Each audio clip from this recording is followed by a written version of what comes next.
तो hello everyone, आज हम लोग स्टार्ट करें हमारा यूनिट्स एंड मेजरमेंट का लेक्चर नंबर 2, जिसमें हम लोग एमसीक्यूज़ और पीवाईक्यूज़ करने वाले हैं। ठीक है, लास्ट लेक्चर में हम लोग ने जो किया था उसके आगे हम लोग प्रोसीड करेंगे कुछ नए क्वेश्चन के साथ में। ओके, देखते रहो। तो पहला क्वेश्चन क्या है, the pair of quantities having the same dimension is. क्या बोला है, इन चार ऑप्शन में से ऐसा कौन सा पेयर है जिसका डायमेंशन सेम है। ओके, तो बिना देरी के डायरेक्ट स्टार्ट करते हैं। पहला ऑप्शन क्या दिया हुआ है, डिस्प्लेसमेंट एंड वेलोसिटी। तो पहले फाइंड करेंगे डिस्प्लेसमेंट का डायमेंशन। अच्छा, डिस्प्लेसमेंट का डायमेंशन क्या होगा, लेंथ L1 होगा, क्योंकि लेंथ होता है ना डिस्प्लेसमेंट का मतलब। और वेलोसिटी क्या होता है, डिस्टेंस अपॉन टाइम, मतलब length upon time L1 t-1। इसका डायमेंशन और इसका डायमेंशन सेम है क्या? डिस्प्लेसमेंट और वेलोसिटी का डायमेंशन सेम है क्या? नहीं है ना। इसका L1 और इसका L1 t-1 है, तो ये अपना ऑप्शन नंबर ए गलत हो जाएगा। ऑप्शन नंबर बी क्या दिया हुआ है, टाइम और फ्रीक्वेंसी। ठीक है, टाइम और फ्रीक्वेंसी दिया हुआ है। ठीक है, टाइम का डायमेंशन मुझे पता है क्या होता है, t1 होता है।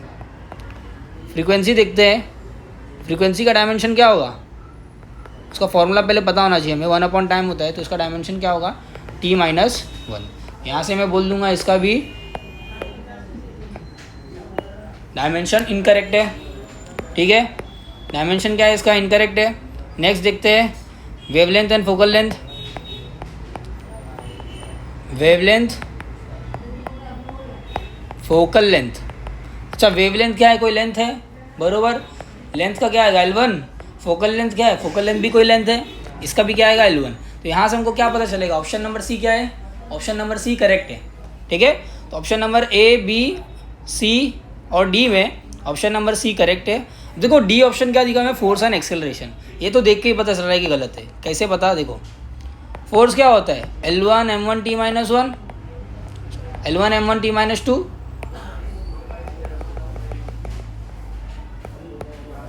फोर्स क्या होता है, L1 m1 t-2। और एक्सेलरेशन क्या होता है, एक्सेलरेशन होता है L1 t-2। इसमें m1 है क्या, m1 नहीं है, तो इसका डायमेंशन क्या होगा, ये भी गलत। तो ऑप्शन नंबर सी क्या है, ऑप्शन नंबर सी अपना राइट है। समझ गए। अभी नेक्स्ट क्वेश्चन देखते हैं।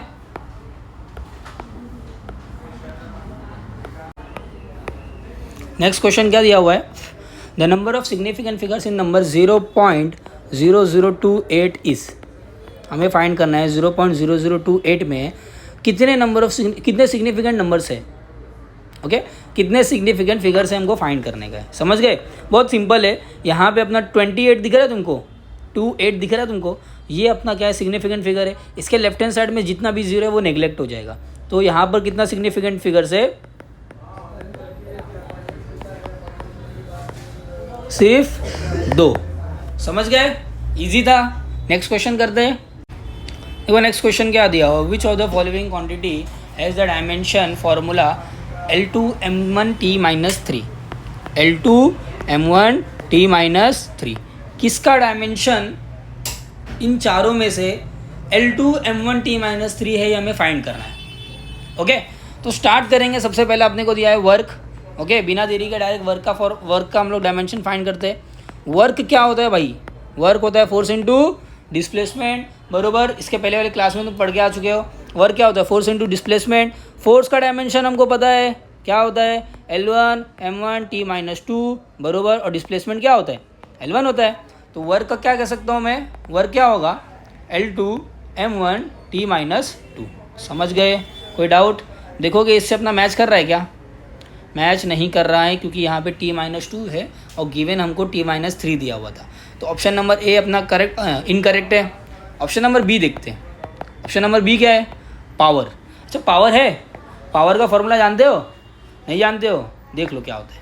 पावर का फॉर्मूला होता है वर्क अपॉन टाइम। क्या होता है, वर्क अपॉन टाइम। एक पर्टिकुलर वर्क करने में हमें कितना टाइम लग रहा है वो हमारा पावर होता है। ओके, तो हम लोग को वर्क का भी डायमेंशन मिला ना, L2 m1 t-2 और नीचे क्या था, t1 टाइम। अच्छा, इसको अरेंज कर देते हैं, क्या आएगा, L2 m1 t-3। ऑप्शन से मिल गया, बरोबर मिल गया। L2 m1 t-3 अपना पावर का डायमेंशन है और गिवन वाला डायमेंशन दोनों मैच कर रहे हैं, तो अपना ऑप्शन नंबर बी क्या है, करेक्ट है। समझ गए, ऑप्शन नंबर बी क्या है, करेक्ट है। नेक्स्ट क्वेश्चन करते हैं।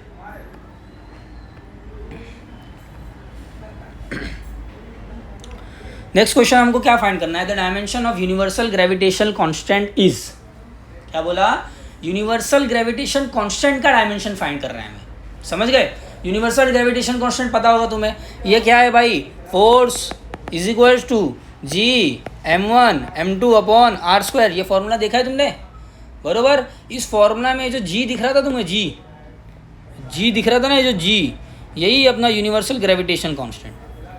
समझ गए, इसी जी का वैल्यू, इसी जी का डायमेंशन हमें फाइंड करना है।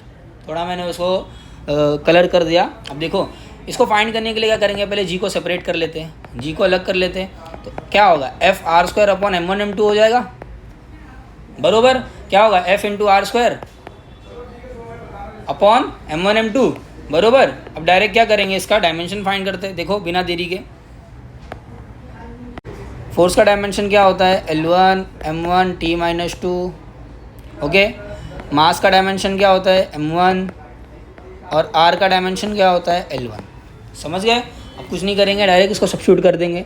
जी यहाँ पे लिखे, फोर्स क्या होगा, L1 m1 t माइनस 2 होगा, L1 m1 t minus 2, are square का क्या होगा, L2 होगा, अपॉन m1 m2 दिख रहा है, m1 m2 मतलब यहाँ पे एक m, यहाँ पे एक दूसरा m। समझ गए, जी का फॉर्मूला क्या बनेगा अपना, L2 plus 1 m1 t minus 2 upon m2।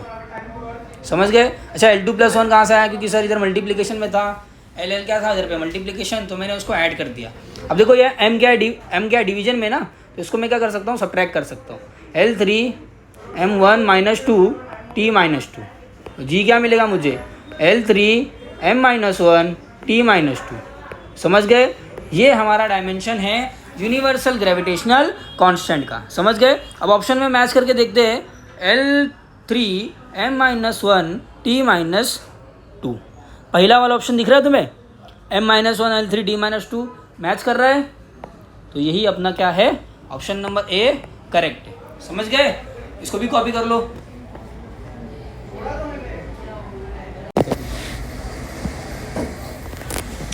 तो नेक्स्ट क्वेश्चन देखते हैं अभी। नेक्स्ट क्वेश्चन क्या है हमारा, which of the following is dimensionless. ठीक है, कौन सा इसमें अपना डायमेंशनलेस है वो देखना है अपने को। तो पहला ऑप्शन क्या है अपना, force and acceleration, force upon acceleration दिया है अपने को।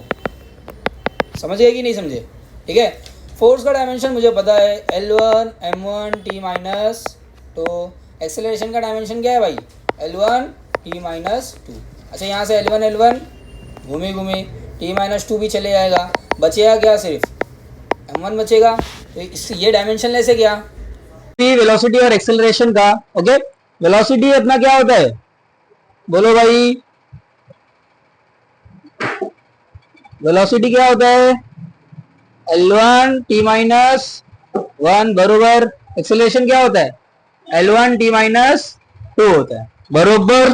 ठीक है, बरोबर। तो अभी देखते हैं क्या होगा, L1 ऊपर जाएगा तो क्या हो जाएगा, -1 हो जाएगा, t माइनस 1 -2 ऊपर जाएगा तो क्या होगा, +2 हो जाएगा। देखते क्या होगा, 1 और 1 0, मतलब L0 हो जाएगा, t कितना बचेगा, पावर 1, तो L0 t1। अच्छा, t1 कोई डायमेंशन है, तो इसको हम बोल सकते क्या डायमेंशन लेस, नहीं बोल सकते। इसका मतलब ऑप्शन नंबर बी भी इनकरेक्ट है। ऑप्शन नंबर सी क्या दिया है, volume and area, volume upon area. अच्छा, वॉल्यूम क्या होता है, L क्यूब, लेंथ का क्यूब होता है, एरिया क्या होता है, L स्क्वायर, लेंथ का स्क्वायर होता है, बरोबर। तो L2 और L3 डिवाइड होगा, क्या बचेगा, सिर्फ L बचेगा। यहाँ पे डायमेंशन लेस है क्या, नहीं है ना, कुछ ना कुछ डायमेंशन आया है इसी का, L1 आया ना, इसलिए हम उसको बोलेंगे डायमेंशन लेस नहीं है, ये भी इनकरेक्ट।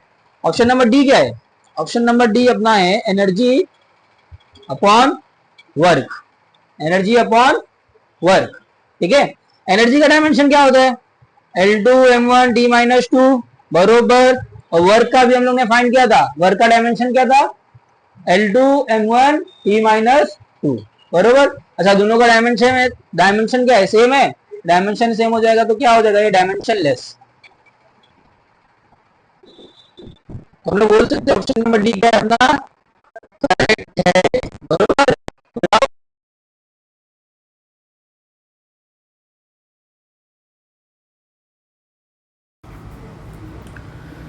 चलो अभी नेक्स्ट क्वेश्चन देखते हैं. नेक्स्ट क्वेश्चन क्या दिया हुआ है, if x equals to a plus b t plus c t square. Okay, यहाँ पे जो हमारा x है ना, इसका डायमेंशन होगा लेंथ.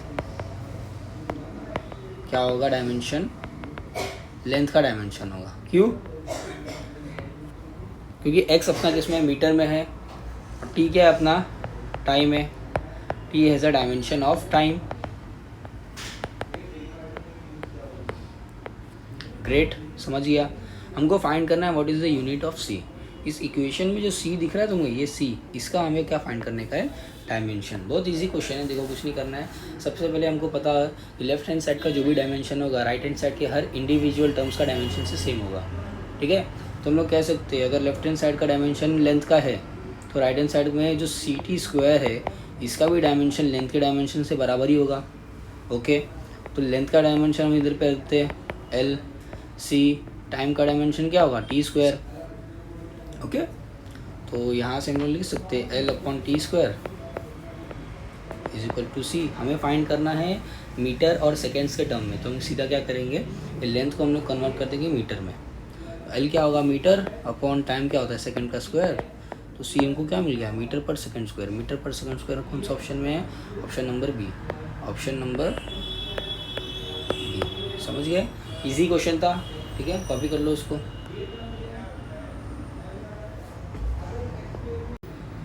तो नेक्स्ट क्वेश्चन देखते हैं. ये क्वेश्चन पिछले क्वेश्चन से सिमिलर है. ठीक है, क्या दिया हुआ है क्वेश्चन में? The force acting on a body varies with the displacement of d as force equals to A x square plus B x plus c. Find the dimension formula for B.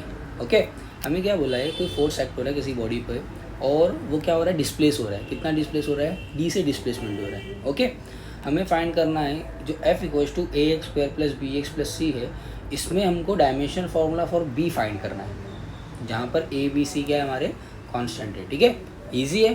Direct start करते हैं कुछ बिना देरी के. F equals to A x square plus B x plus सी.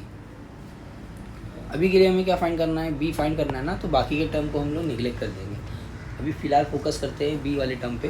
तो F क्या होगा? F का जो भी डायमेंशन होगा वो बी एक्स के डायमेंशन से सेम होगा, सिमिलर होगा. तो हम लोग को पता है एफ़ का डायमेंशन होता क्या है भाई? L1 M1 T minus 1, L1 M1 T minus 2 होता है, बरोबर. और ये बी और एक्स क्या है? हमारा डिस्प्लेसमेंट है, तो इसको मैं लिख देता हूँ एल, बरोबर. अब देखो यहाँ पे L1 M1 T minus 2 upon L1 is equals to B. समझे? अब यहाँ से क्या होगा भाई? L1 क्या होगा? कैंसिल हो जाएगा, मतलब L0 हो जाएगा, M1 हो जाएगा, T माइनस 2 हो जाएगा. सिंपल है. Is equals to B. देखो कौन सा ऑप्शन से सिमिलर दिख रहा है तुमको? L0 M1 T minus 2, L0 M1 T minus 2. Option number 3 देखो, दिख रहा है L0 M1 T माइनस 2. तो अपना ऑप्शन नंबर 3 करेक्ट है. ठीक है, इसको कॉपी कर सकते हो. नेक्स्ट क्वेश्चन देखते हैं. नेक्स्ट क्वेश्चन में क्या दिया हुआ है? The quantities which have same dimensions as those of solid angles are. हमें क्या फाइंड करना है? ऐसी क्वांटिटीज जिसका डायमेंशन सॉलिड एंगल से मिलता जुलता हो. सबसे पहले हमें पता होना चाहिए सॉलिड एंगल का डायमेंशन होता क्या है. सॉलिड एंगल का फॉर्मूला पता है क्या तुम्हें? पहले चैप्टर में तुमने पढ़ा होगा. सॉलिड एंगल क्या होता है? एरिया अपॉन आर स्क्वायर, बरोबर. एरिया का अपन डायमेंशन बोलते हैं L2 और आर स्क्वायर क्या है? आर स्क्वायर भी L2 है. L2 कैंसिल हो जाएगा. मतलब क्या है? सॉलिड एंगल कोई डायमेंशन लेस है. सॉलिड एंगल क्या है अपना? डायमेंशन लेस है, इसका कोई डायमेंशन नहीं. तो हमें क्या फाइंड करना है? सिंपली इन चारों ऑप्शन में से ऐसा कौन सा ऑप्शन है जिसके दोनों भी आंसर अपने डायमेंशन लेस हो. ठीक है, सबसे पहले देखते हैं स्ट्रेस एंड एंगल. स्ट्रेस क्या होता है भाई? फोर्स अपॉन एरिया होता है. फोर्स अपॉन एरिया मतलब L1 M1 T minus 2 upon L2. ये कितना आएगा? L minus 1 M1 T minus 2. अच्छा, ये डायमेंशन लेस है क्या? नहीं है, तो मतलब ये अपना ऑप्शन नहीं, तो ये अपना डायमेंशन नहीं हो सकता. एंगल देखो, एंगल क्या होता है? एंगल क्या होता है अपना? बताओ भाई. एंगल फाइंड करने के लिए तुम्हारे पास एक फॉर्मूला है, S equals to R theta. Theta तुम यहाँ से फाइंड कर सकते हो ना, एस अपॉन आर। एस क्या है, कोई लेंथ है, रेडियस भी कोई लेंथ है, लेंथ लेंथ कैंसिल हो जाएगा और क्या मिलेगा अपने को, डायमेंशन लेस क्वान्टिटी। मतलब एंगल क्या है अपना, एंगल भी अपना डायमेंशन लेस है। तो ये अपना ऑप्शन नंबर 1 तो इनकरेक्ट है, क्योंकि एक टर्म का डायमेंशन आया है, दूसरे टर्म का डायमेंशन नहीं आया है, दूसरे टर्म का डायमेंशन नहीं आया है, तो इसलिए option number 1 incorrect. Option number 2 क्या दिया हुआ है, स्ट्रेन एंड आर्क। स्ट्रेन क्या होता है, change in dimension upon original dimension, बरोबर। तो मतलब डायमेंशन अपॉन डायमेंशन क्या होगा,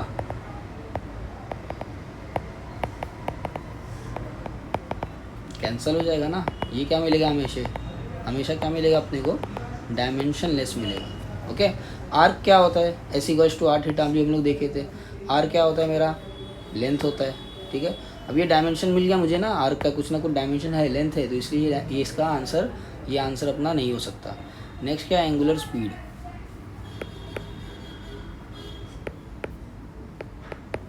एंगुलर स्पीड एंड स्ट्रेस। देखो एंगुलर स्पीड क्या होता है, change in angular displacement upon time, बरोबर। अच्छा, एंगुलर डिस्प्लेसमेंट मतलब थीटा का कोई डायमेंशन नहीं होता, लेकिन टाइम का डायमेंशन होता है t1, इसलिए मैं बोल सकता हूँ इसका डायमेंशन क्या होगा, t-1, कुछ ना कुछ डायमेंशन आ गया है इसका। स्ट्रेस क्या होता है, फोर्स अपॉन एरिया, इसका डायमेंशन क्या था, l-1 m1 t-2, इसका भी डायमेंशन है, मतलब ये ऑप्शन नहीं हो सकता। लास्ट ऑप्शन अपना क्या बचा है, स्ट्रेन एंड एंगल। स्ट्रेन क्या होता है, जैसे अभी लोग देखे, अभी हम लोगों ने, स्ट्रेन होता है डायमेंशन लेस, और एंगल क्या होता है, एंगल भी डायमेंशन लेस होता है। तो यहाँ से हम लोग कह सकते हैं कि स्ट्रेन और एंगल अपना क्या है, दोनों क्वांटिटी डायमेंशन लेस है, इसलिए ऑप्शन नंबर 4 इज़ करेक्ट। समझ गए, इसको कॉपी करना है, कॉपी कर सकते हो। नेक्स्ट क्वेश्चन देखते हैं। In the formula x equals to 3yz², x equals to 3yz², x and z have a dimension of capacitance and magnetic induction। x का डायमेंशन क्या है, कैपेसिटेंस का डायमेंशन, और z का डायमेंशन क्या है, मैग्नेटिक इंडक्शन का डायमेंशन, ठीक है। The dimension of y in MK-SQ systems are, हमको फाइंड करना है y का डायमेंशन कौन से सिस्टम में, MK-SQ क्या होता है, metre, kilogram, seconds and charge. Okay. तो स्टार्ट करते बिना देरी के, सबसे पहले हमें पता होना चाहिए कैपेसिटेंस होता क्या है, ठीक है। कैपेसिटेंस होता क्या, पहले कैपेसिटेंस का लिख लेते हैं हम, डायमेंशन क्या होगा। कैपेसिटेंस का फॉर्मूला देखो क्या होता है, चार्ज अपॉन पोटेंशियल डिफरेंस, समझ गए। ये है कैपेसिटेंस का, बोलो भाई, डायमेंशन, ठीक है। अगर मैं यहाँ पर Q से मल्टीप्लाई करता हूँ और डिवाइड करता हूँ, तो मुझे क्या मिलेगा, Q² upon V into Q. अच्छा, V इंटू क्या, Q क्या होता है, एनर्जी, बरोबर। पोटेंशियल डिफरेंस इंटू चार्ज करेंगे तो क्या मिलेगा अपने को, एनर्जी मिलेगा, बरोबर ना। तो यहाँ से मेरे को पता है कि Q का डायमेंशन क्या होता है और एनर्जी का डायमेंशन क्या होता है, तो मैं इजीली कर सकता हूँ। thus we can say that C का डायमेंशन क्या होगा, Q² अपॉन एनर्जी का डायमेंशन, बरोबर। अच्छा, हमको Q के फॉर्म में फाइंड करना है ना, तो हम Q को चेंज नहीं करेंगे, Q को ऐसे ही रखते हैं। तो Q² अपॉन क्या हो जाएगा, E है, E क्या होता है, L2 m1t-2, बरोबर। तो यहाँ से मैं कह सकता हूँ ना, इसको अगर रीअरेंज करूँगा तो L-2 m-1 t2 and Q2, ये आ गया हमारा कैपेसिटेंस का डायमेंशन। अच्छा, कैपेसिटेंस मतलब क्या है, x का डायमेंशन, समझ गया। किसका डायमेंशन, x का डायमेंशन क्या होगा, L-2 m-1 t⁻2 and Q⁻2, ठीक है। अब देखते हैं नेक्स्ट टर्म क्या दिया था अपने को, z क्या था भाई, z अपना था मैग्नेटिक इंडक्शन। मैग्नेटिक इंडक्शन का फॉर्मूला क्या होता है, force upon I into L, बरोबर। ये तुम पढ़ोगे आगे 12th स्टैंडर्ड में, force upon I into L होता है, ओके। देखो फोर्स का डायमेंशन मुझे पता है, फोर्स का डायमेंशन क्या होता है, L1 m1 t-2, I का डायमेंशन क्या होगा, Q1 t-1, और इधर L बचा था तो L1, ठीक है। इसको अगर रीअरेंज करते हैं तो L1 क्या हो जाएगा, कैंसिल हो जाएगा, L0 हो जाएगा, M क्या बचा था, 1 बचा था, Q क्या हो जाएगा, ऊपर आएगा तो -1 बचेगा Q। अच्छा T -2 था, नीचे -1 था, -1 ऊपर आया तो क्या हो जाएगा, +1, -2 + 1 क्या होगा, -1। तो अपने को मैग्नेटिक इंडक्शन का डायमेंशन मिल गया L0, M1, Q -1 and T -1। Okay, equation क्या दिया था, x = 3y × z²। हमें फाइंड करना है y का डायमेंशन, तो y को करता हूँ सेपरेट, सिंपली x/3 × z²।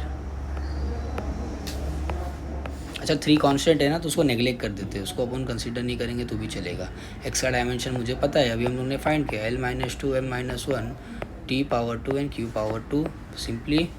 और z² क्या होता, z का अभी हम लोग ने फाइंड किया, बताओ भाई क्या होगा z, L0, M1, Q -1, T -1 का स्क्वायर, समझ गए। तो y का डायमेंशन क्या होगा, L -2, M -1, T2, Q2 upon L0, M2, Q -2, T -2, ठीक है। कोई डाउट इसमें, मैंने 2 को अंदर मल्टीप्लाई कर दिया सब टर्म्स के साथ में। अब क्या होगा, रीअरेंज कर लो, ऊपर -1 है m का, ये +2 ऊपर जाएगा तो -2 हो जाएगा, T⁻2 है, नीचे का पावर -2 था, ऊपर जाएगा तो +2 हो जाएगा, Q⁻2 है, नीचे का -2 ऊपर जाएगा तो +2 हो जाएगा, समझ गए। जब कोई नीचे वाला टर्म ऊपर जाता है तो उसका साइन होता है इन्वर्स, जो भी साइन है वो चेंज हो जाएगा, अगर प्लस है तो माइनस हो जाता है, अगर माइनस है तो प्लस हो जाता है, ठीक है। तो यह हम लोग बोल सकते हैं L -2, M -3, T⁻4 इन Q⁻4। ये डायमेंशन किसका आ गया बच्चा, ये आ गया डायमेंशन y का डायमेंशन आ गया, समझ गए। कोई डाउट, देखते हैं अभी कौन से ऑप्शन में अपना दिख रहा है, L -2, M -3, T⁻4 and Q। Option अपना करेक्ट है। ऑप्शन नंबर तुम यहाँ पे देखोगे, ऑप्शन नंबर अगर बी देखोगे तुम तो इसको तुमको दिखेगा L -2, M -1, T⁻4 and Q⁻4, ठीक है। तो अपना ऑप्शन नंबर बी क्या है, ऑप्शन बी क्या है, करेक्ट, ठीक है। कॉपी करना है कॉपी कर लो।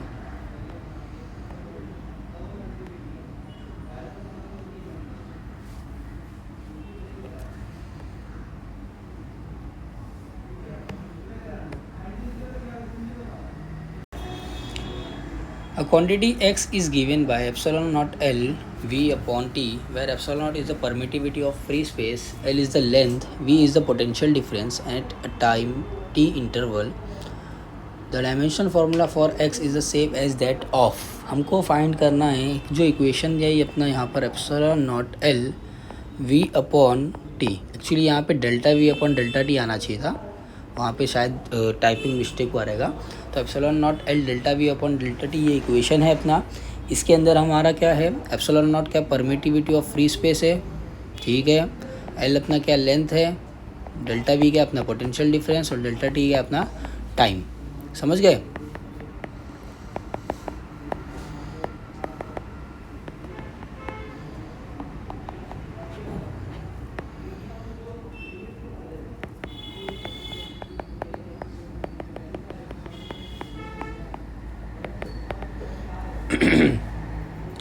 ठीक है, तो हमें फाइंड करना है कि x का डायमेंशन कौन से चारों ऑप्शन में से कौन किसके साथ मैच करता है, ठीक है।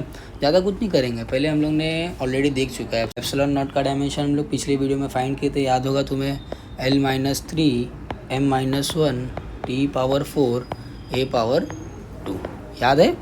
पिछले वीडियो में हम लोग ने फाइंड किया था, अगर किसी ने नहीं देखा है तो पिछली वीडियो में आके देख लेना, पूरा स्टेप बाय स्टेप मैंने फाइंड करके दिखाया तुम्हें। ओके, इसके बाद में हमको पता है, देखो पोटेंशियल डिफरेंस क्या होता है, पोटेंशियल डिफरेंस होता है एनर्जी अपॉन चार्ज, या फिर कह दो वर्क अपॉन चार्ज, ठीक है। एनर्जी का डायमेंशन क्या था, L2 M1 T -2।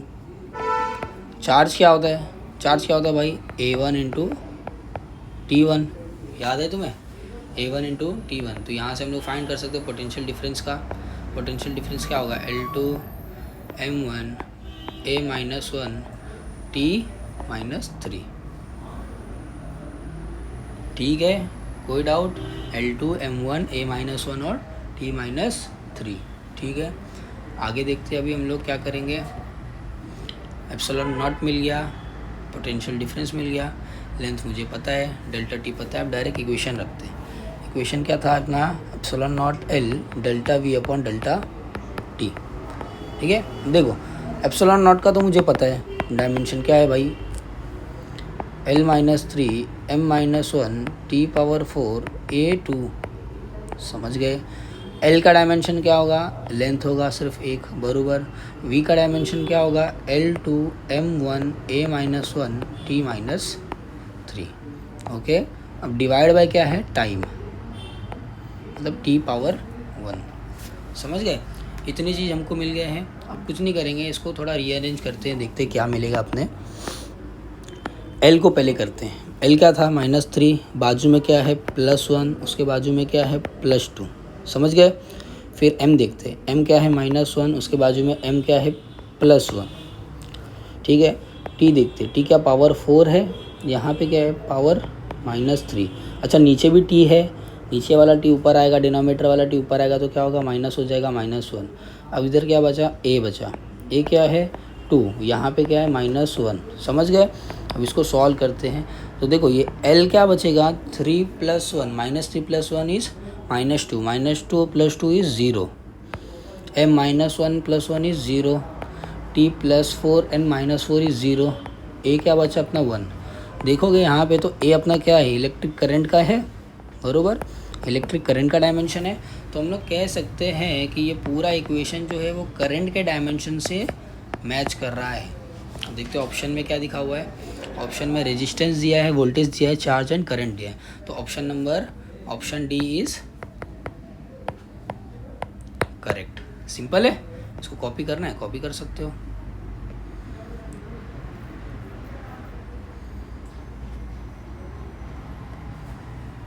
Next question देखते हैं। The dimension of R in equation Q = Q0 1 - exponential का पावर T RC। ठीक है, Q = Q0 1 - e का पावर T अपॉन RC। ठीक है, माइनस नहीं है, बाय मिस्टेकली माइनस आया वहाँ पे। ये अपना इक्वेशन है। ठीक है, हमें फाइंड करना है R का dimension. What is the dimension of R in this complete equation, ये हमें फाइंड करना है। ठीक है, ऐसे टाइप के क्वेश्चन बता दूँ, बहुत सिंपल होते, तुम्हें ज़्यादा कुछ नहीं सोचना है। देखो, अगर एक्सपोनेंशियल का पावर कोई भी टर्म हो, ठीक है, एक्सपोनेंशियल का पावर कोई भी टर्म हो, उस पूरे टर्म का डायमेंशन नहीं होता। ठीक है, क्योंकि कांस्टेंट नंबर है कोई, तो उसका डायमेंशन होगा क्या, नहीं होगा ना, वो डायमेंशनलेस है। Therefore we can say that कि T/RC इज डायमेंशनलेस। क्या है, डायमेंशनलेस। अच्छा, डायमेंशनलेस होने के लिए सबसे पहले इन दोनों का क्या होना चाहिए, इक्वल होना चाहिए, नेसेसिटी। क्योंकि T/RC रेशियो में ना, T/RC क्या है, रेशियो में है, तो इनका डायमेंशन सेम होना चाहिए। तो RC का जो भी डायमेंशन होगा वो T के डायमेंशन के साथ सेम होगा, बरोबर। तो मैं कह सकता हूँ यहाँ से, तो R क्या मिलेगा हमें, T/C मिलेगा, बरोबर। और T क्या है मेरा, टाइम है, क्या है, टाइम। और C का डायमेंशन अभी हम लोग ने ऊपर क्वेश्चन सॉल्व किया था। ठीक है, उस क्वेश्चन में हम लोग ने देखा था C का डायमेंशन क्या था, L-2 M-1 T⁴ और Q⁴2। समझ गए, ये क्या हम लोग ने अभी फाइंड किया था, सिंपल है, ऊपर ही क्वेश्चन में हम लोग ने फाइंड किया था, तुम देख सकते हो। तो यहाँ से L क्या हो जाएगा, ऊपर जाएगा तो +2 हो जाएगा, M ऊपर जाएगा तो +1 हो जाएगा। अच्छा, T1 ऊपर पहले से था, ये 2 ऊपर जाएगा -2, Q क्या हो जाएगा, -2, बरोबर। ठीक है, तो R क्या मिलेगा मुझे, L2M1 T⁻⁻1 और Q⁻²। सिंपल है। अब देखो, हमें फाइंड करना है इन टर्म्स ऑफ,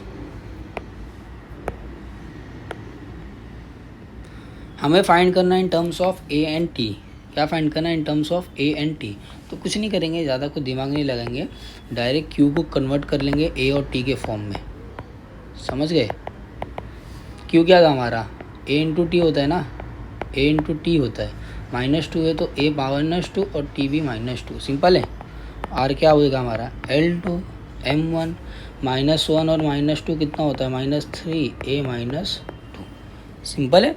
तो क्या मिला मुझे, r L2 m1 t -3 और a -2। ये स्टेप अगर नहीं समझा तो फिर से बता दूँ, q हमारा होता है a इंटू टी होता है, q के पावर में -2 था, q के पावर में क्या था, -2 था, तो हम लोग ने क्या किया, a और t के पावर में भी -2 रख दिया, सिंपल है, कोई डाउट। ये हमारा फाइनल रिजल्ट आया। अब देखते हैं कौन से ऑप्शन के साथ मैच कर रहा है, देखते हैं कौन से ऑप्शन के साथ मैच कर रहा है। ये हमारा m1 L2 t -3 और a -2 ऑप्शन नंबर 1 के साथ में, ठीक है, ऑप्शन नंबर 1 के साथ में मैच कर रहा है, ठीक है।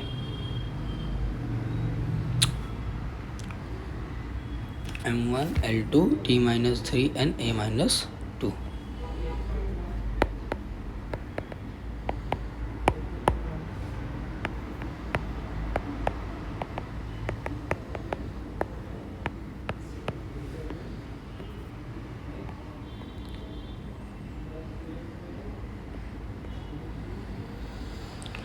तो ठीक है, एंड करते हैं इस वीडियो को यहाँ पर। तो thank you so much for watching, और इस वीडियो को अपने उन फ्रेंड्स के साथ शेयर करो जो कि कॉम्पिटिटिव एग्ज़ाम्स देने वाले हैं या उनका इंटरेस्ट है देने में। कुछ डाउट रहेगा तो तुम कमेंट सेक्शन में मैसेज कर सकते हो। इसका एक नेक्स्ट पार्ट भी लेके आने की कोशिश करूँगा मैं। उस वीडियो में हम सारे के सारे PYQs जितने मुझसे पॉसिबल हो सकते हैं सारे हम PYQs सॉल्व करेंगे, मैक्सिमम क्वेश्चन सॉल्व करेंगे, ठीक है। तो ज़रूर देखना उस वीडियो को भी, और thank you so much for watching, bye bye.